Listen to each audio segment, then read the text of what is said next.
안녕하세요. 북그린 엘리 세 번째 시간입니다. 오늘은 모니카 페트라는 독일 작가가 쓴 행복한 청소부라는 그림책을 읽어볼까 해요. 이게 표지인데요.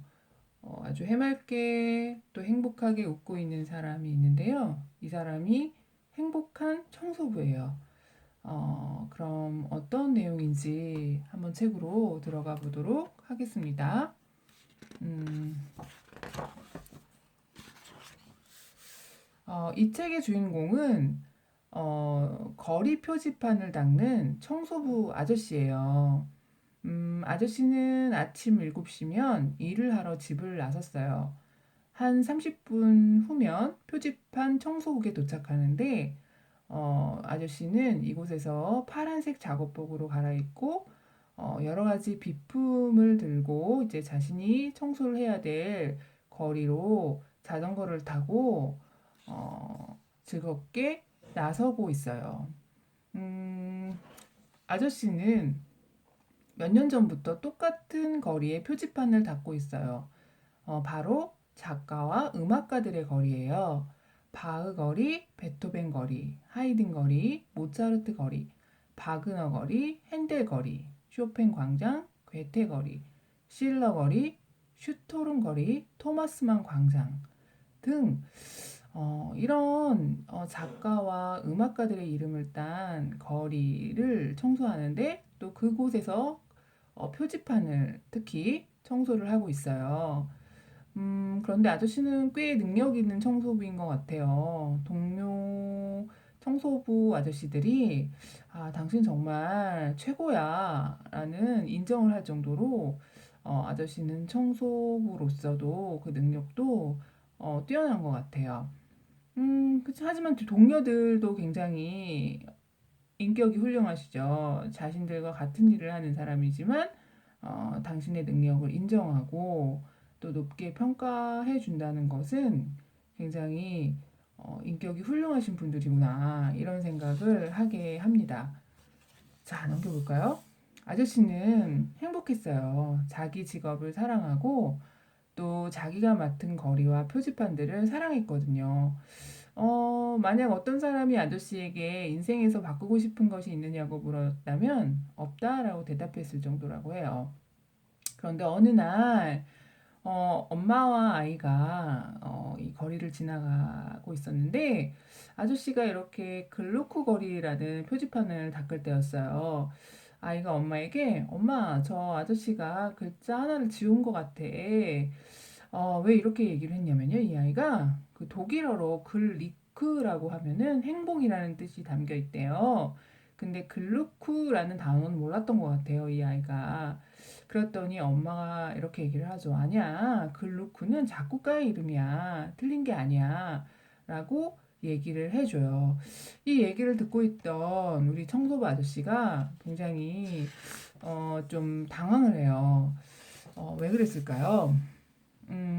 아저씨는 그 아이만큼 문득 그 글루크라는 사람에 대해서 아는 것이 없다는 생각이 들었어요. 유명한 사람들의 이름을 늘 코앞에 두고 있으면서도 정작 그들에 대해서 아무것도 몰랐지 뭐야?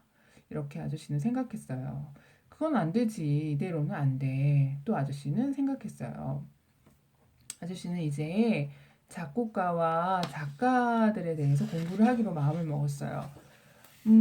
집에 돌아가서 글루크, 모차르트, 바그너, 바흐, 베토벤, 쇼팽, 하이든, 핸델 이렇게 그 작곡가들의 이름을 써서 앞정으로 벽에 붙여 놓았어요. 그리고 신문을 꼼꼼히 보며 음악회와 오페라 공연에 관한 정보를 모았고 또 어떤 것들은 공연 날짜를 수첩에 적어 놓기도 했어요. 그날이 오면 입장권을 사고 옷장에서 좋은 양복을 꺼내 입고 음악회장이나 오페라 극장으로 갔어요. 이제 내게 부족한 게 뭔지 알 것 같아. 아저씨는 생각했어요. 음악회에 가서도 아저씨는 누구보다도 음악에 심취해서 정말 음악 감상을 누구보다도 어, 열심히 했어요. 그래서 집에 돌아오곤 했죠. 그렇게 음악 감상을 하고 크리스마스가 되었을 때 레코드 플레이어를 사서 레코드 판을 올려놓았어요. 아저씨는 밤새 거실에 누워서 음악을 들었어요. 그러자 차츰차츰 오래전에 죽은 음악가들이 다시 살아나서 아저씨의 가장 좋은 친구가 되는 느낌이 들었어요. 마치 음악을 들으면서 속으로 묻고 대답하고 서로 이야기를 나누는 것 같았어요. 아저씨는 이제 작가들에 대해서 알아보려고 해요. 괴테, 그릴파르처, 만, 바흐만, 부슈, 브레이트, 실러, 슈토름, 캐스트너. 아저씨는 종이에다 써서 그것을 또 벽에 붙여놓고 이제 시립도서관에 가서 이 작가들이 쓴 책들을 빌렸어요. 어, 도서관 직원이 아저씨를 알 정도로 열심히 도서관에 나가서 책을 읽었어요. 아저씨는 전에는 한 번도 들어보지 못한 말들을 자꾸만 만나게 되었어요. 어떤 말은 무슨 뜻인지 이해됐지만 또 어떤 말은 이해가 되지 않았어요. 그래서 무슨 뜻인지 알게 될 때까지 되풀이해서 읽었어요. 저녁이면 저녁마다 아저씨는 책 속의 이야기에 잠겨 있었어요. 그런데 아저씨는 어떤 사실 하나를 발견했죠. 그건 뭐냐면, 자기가 먼저 배웠던 음악에서 알게 된 비밀들하고 책에서 발견한 비밀들이 무척이나 비슷했다는 거예요. 아, 말은 글로 쓰는 음악이었구나. 아니면 음악이 그냥 말로 표현되지 않은 소리의 울림이거나 아저씨는 생각했어요. 아저씨는 굉장히 열심히 제대로 공부를 한 것 같아요. 정말로 좋은 음악을 듣고 또 좋은 책을 읽을 때는 좋은 친구를 만난 것 같은 기분이 들잖아요. 아저씨는 정말로 기분이 좋았을 것 같아요. 그래서 동료 청소부들에게 참 안타까운 일이야. 좀 더 일찍 책을 읽을 걸 그랬어. 하지만 모든 것을 다 놓친 것은 아니야. 이렇게 말할 정도였죠. 아저씨는 이렇게 작가들과도 음악가들과도 좋은 친구 사이가 되었어요. 자, 이렇게 아저씨는 휘파람으로 자기가 배운 그 음악들의 멜로디를 휘파람으로 불기도 하고 시를 읊조리고 가곡을 부르고 읽은 소설을 다시 이야기하면서 표지판을 닦았어요. 그걸 지나가는 사람들이 듣고 걸음을 멈추어 정도였어요. 그리고는 깜짝 놀랐죠. 왜냐하면 표지판 청소부가 청소하는 사람이잖아요. 그런데 시와 음악에 대해서 알고 있잖아요. 어른들은 표지판 청소하는 사람이 따로 있고 시와 음악을 아는 사람이 따로 있다고 생각하는 경우가 있잖아요. 그런데 청소부가 시와 음악을 알 거라고는 상상도 못했던 거예요. 음, 사람들의 고정관념을 아저씨가 완전히 와르르 무너뜨린 거죠. 음, 자, 그렇지만 아저씨는 자기가 어떤 사건을 일으켰는지 전혀 알아차리지 못했어요. 그저 표지판을 박박 문질러 닫고 호호 불어서 윤을 내었어요. 표지판이 반짝반짝 빛나면 비로소 일을 멈추고 쉬었어요. 아저씨는 사실 지금 자기가 그 작곡가를 알고 작가를 알게 되면서 자신의 일이 더 소중해졌어요. 왜냐하면 자신의 소중한 친구들의 이름이잖아요. 그래서 자기 하는 일에 더 애정을 갖고 더 열심히 일을 할 수 있었고 또 자기 자신에게 음악과 문학에 대해서 강연을 했던 거예요. 사람들이 이제 이 아저씨의 강연을 좋아하는 사람들이 생겨났어요. 아저씨는 그 사실을 알게 되어서 좀 얼굴이 빨개질 정도로 좀 부끄러웠지만 그래도 자기 얘기를 들어주는 사람들을 위해서 더 열심히 강연을 하는 수밖에 없었어요. 음, 아저씨를 막 기다리는 사람들도 많아졌어요. 그리고 아저씨도 그 사람들을 생각하면서 더욱 열심히 준비를 했어요. 왜냐하면 웃음거리가 되고 싶지 않았거든요. 어느 날 텔레비전 방송 오늘의 인물이라는 프로그램에서 사람들이 나와서 아저씨에게 이것저것 질문을 했어요. 아저씨는 밤새 유명해졌어요. 이제 사람들이 아저씨에게 사인을 해달라고 그러고 또 엄청나게 많은 편지를 보냈어요. 팬레터를 보낸 거죠. 청소부 국장도 아저씨에게 꽃다발을 건네주면서 표지판 청소국에 위신을 세워줬다고 칭찬을 했어요. 또 네 군데 대학에서 강연을 해달라는 부탁도 해왔어요. 그런데 아저씨는 그렇게 하면 더 유명해질 수 있었을 텐데 그걸 거절하는 편지를 쓰기로 했어요. 그 편지 내용이 어떠냐면요. 나는 하루 종일 표지판을 닦는 청소부입니다. 강연을 하는 건 오로지 내 자신의 즐거움을 위해서랍니다.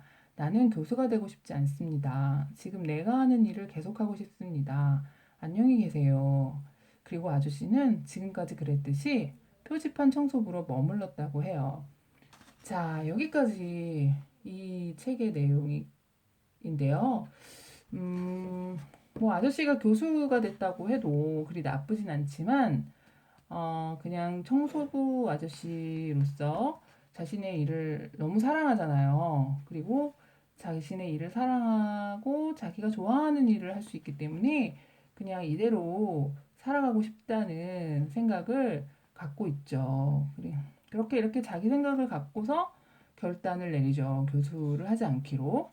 음, 글쎄요, 저는 이 책을 읽고, 어, 행복이 과연 무엇인지 한번쯤 생각해 보게 됐어요. 우리는 사실 행복이라는 정의를, 어, 다른 사람들이 만들어 놓은 어떤 생각이나 가치관, 고정관념 안에서 행복을 찾는 경우가 많아요. 예를 들면 뭐 굉장히 돈이 많아야지 행복할 거라고 생각할 수도 있고 또 명예가 있어야지만 행복할 수 있다고 생각하는 경향이 있어요. 그래서 그것들을 위해서 행복을 위해서라기보다는 명예나 부를 위해서 노력하는 사람들도 있어요. 그런데 그건 진짜 행복이 아니잖아요. 그쵸? 아저씨는, 이 청소부 아저씨는 진짜 행복이 뭔지 알았던 것 같아요. 사람들이 만들어 놓은 어떤 형식이나 고정관념을 벗어날진 모르지만 내가 내 마음속으로 진짜 행복한 것이 무엇인지 아는 사람인 거죠. 그래서 좀 아저씨가 부러웠어요. 이런 행복한 마음을 갖고 살아가는 사람이 있다는 게 굉장히 부러웠고요. 어, 그래요. 그리고 이 아저씨는요, 되게 좀 강한 의지를 갖고 있다는 생각도 했어요. 강한 의지를 갖고 또 자유 의지를 갖고 있다는 생각도 했어요. 그래야지 행복할 수 있는 자의 자격인 것 같아요, 그것은. 그래서 우리는 먼저 자유롭고 강한 생각을 갖고 있어야지만 행복할 수 있다. 그런 생각을 좀 하게 됐어요. 아저씨가 청소부이지만 자기가 좋아하는 취미를 갖고 공부를 하면서 더 행복해졌다는 게 정말 놀랍고요. 음, 우리도 아저씨 흉내를 좀 내보면 어떨까 그런 생각도 좀 해봤어요. 이 책의 뒤에 보면 이제 청소부 아저씨를 행복하게 했던 사람들이 이렇게 나와요. 음악가들 이렇게 있고요. 그 다음에 또 작가들이 있어요. 이 사람들을 친구처럼 이렇게 알아가는 아저씨의 마음이 어땠을지 조금은 상상이 돼요. 자, 여러분들도 가까운 도서관이나 또 서점에 들러서 이 행복한 청소부라는 그림책을 한번 찾아서 보는 것도 작은 행복이 아닐까 그런 생각도 하고요.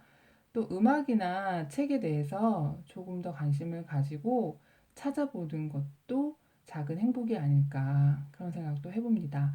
북 그린엘리 오늘 행복한 청소부 읽었는데 모두들 행복하셨는지 모르겠습니다. 다음 시간까지 청소부 아저씨처럼 행복하시길 바라고요. 다음 시간에 또 행복한 모습으로 다시 만났으면 좋겠습니다. 감사합니다.